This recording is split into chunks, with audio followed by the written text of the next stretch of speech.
My name is Eliza Hart. I'm 27 years old. And if you think abandonment breaks a person, wait until you see what silence can rebuild. It started with a text. 4 cold sentences that split my world in half. We need space from you. Please don't reach out anymore.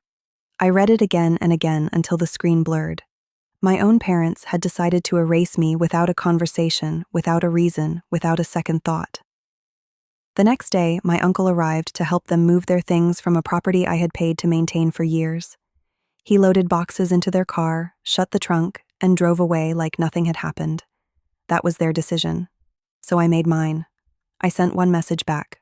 Understood. I'll stop all direct deposits today. My hands didn't shake from sadness. They shook from clarity. Because in that moment, I finally understood the truth. For years, I wasn't treated like a daughter.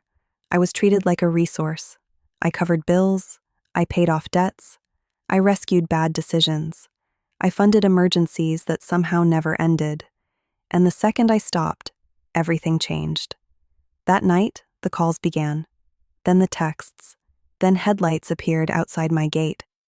I stood by the window with the lights off and watched the same people who pushed me away now beg for access to the life they thought would never end. For the first time in my life, I didn't open the door. And the next morning, I made coffee slowly while my phone buzzed across the counter. Missed calls, voicemails, messages full of sudden kindness. We didn't mean it like that. You misunderstood. Can we talk? But none of them said the one thing that mattered. We were wrong. I looked back at their original text. Please don't reach out anymore. For once, I decided to respect their boundaries exactly as written. The truth was simple. They didn't miss me. They missed the money. For nearly a decade, I had quietly transferred part of every paycheck into their accounts. Mortgage payments, medical bills, credit cards, even my brother's failed business idea that burned through more money than he'd ever admit. No gratitude, no respect, just expectation. And now, the stream had stopped. By Friday, rumors were everywhere. At places where they used to show off, I became the story. Ungrateful daughter, cold-hearted child. Success changed her. They thought shame would bring me back, but shame had built me. Later that night, a handwritten note was pushed under my gate. We need you. Without your support, we'll lose everything.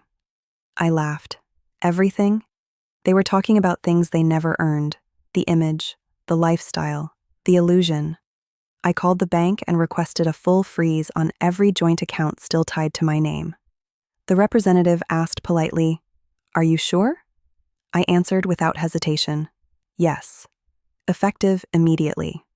That night, fists pounded against the gate. My father shouted into the dark, "Eliza, we're family." I stayed inside. Because family had never sounded like respect in that house.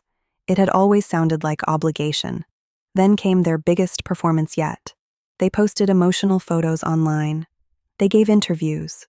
They told anyone who would listen that they had sacrificed everything for me and had been abandoned in return. But while they were creating stories, I had records, transfers, receipts, messages, years of proof. Then something unexpected happened. I received an invitation to a charity gala, the same event where my family once treated me like background decoration. Only this time, I wasn't attending with them. I was being honored. My company had become the event's largest sponsor, so I accepted.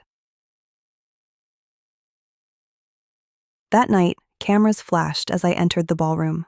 The room turned, whispers followed, but they sounded different now. When I was introduced, the host said, "Please welcome Eliza Hart, a leader whose work has changed lives across our city." I walked onto the stage. My parents sat frozen at their table. I didn't look at them. I didn't need to. I took a breath and spoke. My name is Eliza Hart. For years, I believed my value depended on how much I could give away. Tonight, I stand here knowing my value was never for sale. The applause was thunderous. And in that moment, the story changed forever. They had tried to bury me in shame. Instead, I bloomed in public. The weeks after that were quiet, beautifully quiet. No more demands, no more guilt, No more late-night emergencies that somehow only I could solve. I built something better, real friendships, real peace, a home filled with laughter instead of tension, a life that didn't depend on anyone's approval. I heard updates about my parents now and then. Smaller house, smaller circle, smaller world. Sometimes they still tried to contact me, but apologies without accountability are just another performance, and I was done buying tickets.